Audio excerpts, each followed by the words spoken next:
Y'all already know how we do. We go over the gaming news at the top of the live stream. We're gonna start off with this interesting story I saw while I was scrolling Twitter today. Switch 2 likely to be an iteration rather than a revolution, predicts an analyst. Let's dive into it a little bit. So I read the headline a little bit, but we're gonna go over it. So basically, the Nintendo Switch successor is rumored that it could launch this year. And they're saying that they're going to be probably just iterating on the current hardware.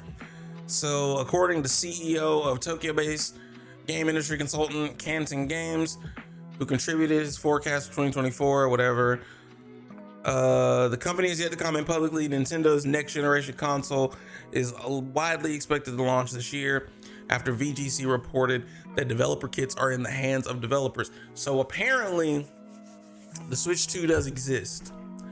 Switch 2 does exist. It's coming from someone who owns a Switch and doesn't even really play it. That's a whole discussion for another day.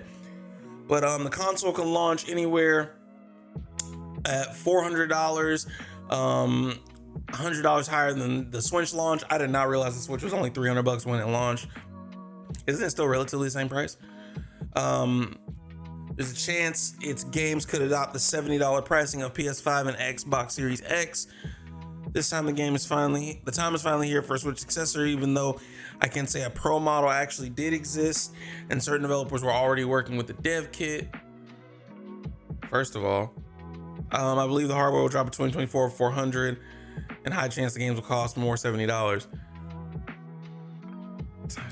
Even though I can say a Pro model actually did exist. So like previously there was a Switch Pro and we just never saw it because it's been so long. They're already going ahead and going to the Switch 2. Nintendo's next console will again have portable functionality. Pokemon associated with handheld gaming. Okay, so that's why they want to keep it portable. So Nintendo president declined to comment despite usually strong performance. Consoles entering its 7th year on the market. Dude, it's time. Like, the biggest issue I saw people say was that they wanted to play Tears of the Kingdom in 60 FPS. They wanted to just actually get a good performance. Like, apparently the biggest thing was that Tears of the Kingdom, like, as good as it was and people liked it, some of how good it was overshadowed by poor performance. Like, people getting, I mean, it's a big game to be loading up on a 7-year-old system.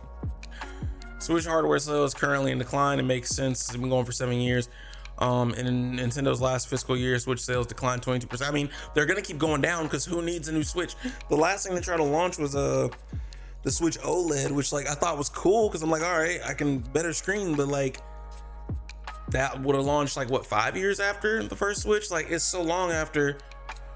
No one's really checking for just a new screen. They want new full-on hardware. This kind of goes with it.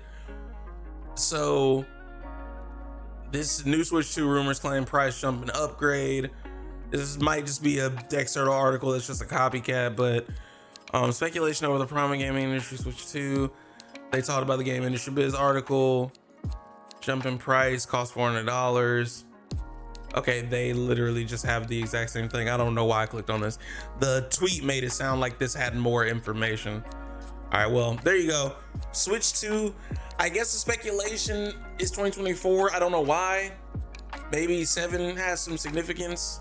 Was it like 7 years between the Wii and the Switch? Who knows? Hold on, let me see. When did the Wii U come out? 2012. When did the Switch come out? God. Their gaps are getting bigger like George R.R. Martin books. Like, yeah, it's time for the Switch 2. What do y'all think? Comment below. Like, if you own a Switch, how long have you had it? Did you own an original Switch and then get a Switch OLED at all? Let me know. I want to know.